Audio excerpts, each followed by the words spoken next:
So hello everyone, जैसे कि आपने देखा यहाँ पर रूही सबके लिए नाश्ता लगाती है। तभी जूही दाल लेकर आती है। तभी रूही बोलती है कि जूही अच्छा हुआ तुम दाल ले आई।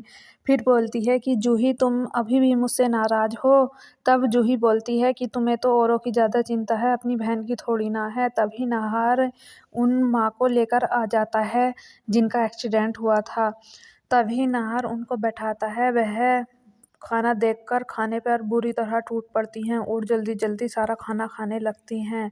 यह देखकर रूही और जूही और नाहर सब हैरान हो जाते हैं। तब रूही बोलती है कि मैं इनसे कुछ सवाल करती हूँ, इतने ये खाना खाती हैं, मैं इनसे पूछती हूँ इनका घर कहाँ है। तब रूही बोलती है कि तुम्हारा घर कहाँ है माताजी? तब वह बोलती है कि तुम्हारी तबीयत तो ठीक है ना?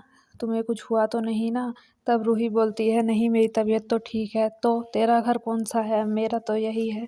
तो जो घर मेरी बहू का है वो मेरा ही है। अपनी सास से ऐसे पूछते हैं क्या? तभी वहाँ डॉक्टर आ जाता है। इधर पूनम पलक की माँ को बाहर निकालती है और बोलती है ये ड्रामेबाज औरत है, इसे घर से निकालो। तभी पूनम से पलक की माँ बोलती है कि बहुत हुआ, अब मैं तुम्हारी सच्चाई सबको बता दूंगी। तभी पलक बोलती है कि मम्मी को इन्होंने ही पागल खाने भेजा था, इसलिए ही मम्मी घर में छुपी हुई थी। दादी माँ ने इनको पागल खाने भेजकर पागल कराने की कोशिश की थी, इसलिए दादी माँ अपने घर में छुपी हुई थी। इधर डॉक्टर आ जाता है उन आंटी को दवाई देने के लिए। तो वह समय भागने लगती है और बोलती है कि मैं डॉक्टर से दवाई नहीं लूँगी। सब पकड़ने की कोशिश करते हैं। फिर रूही और जूही आंटी को पकड़ लेती हैं और डॉक्टर इंजेक्शन लगा देता है। तभी डॉक्टरनी बोलती है कि इनके दिमाग पर चोट लगने की वजह से इनकी हालत ऐसी हो गई। तब मम्मी बोलती हैं कि यह रूही को अपनी बेटी क्यों बोल रही है, अपनी बहू क्यों बना। डॉक्टरनी बताती है कि क्या पता है इनकी बहू की सूरत भी तुम्हारी बहू से मिलती हो, इसलिए यह उसे अपनी बहू बना रही हो। तब घर के बोलते हैं कि हमें जल्द से जल्द इसके घर रिश्तेदारों का पता ढूंढकर इसे इसके घर भेजना होगा।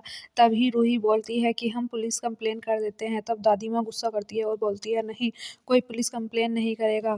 फिर सब रूही और जूही मिलकर सारे उसकी माँ को रिश्तेदार को ढूंढने के लिए संपर्क करते हैं। तभी ऊपर से आवाज़ आती है। तभी सब ऊपर जाकर देखते हैं तो वो आंटी बहुत गुस्सा करती है और रूही से बोलती है बहू तुमने कैसे कैसे नौकर रख रखे हैं मुझे पानी देने के लिए, मैं इनसे पानी नहीं लूँगी, तुम मेरी सेवा करोगी। इधर नाहर की माँ नाहर से बोलती है कि इतनी देर हो जाए, जल्द से जल्द इसे घर से निकालो।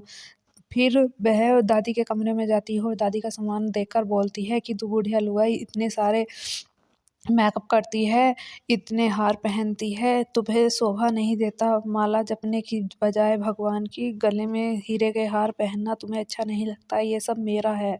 तब बुढ़िया हंसती है और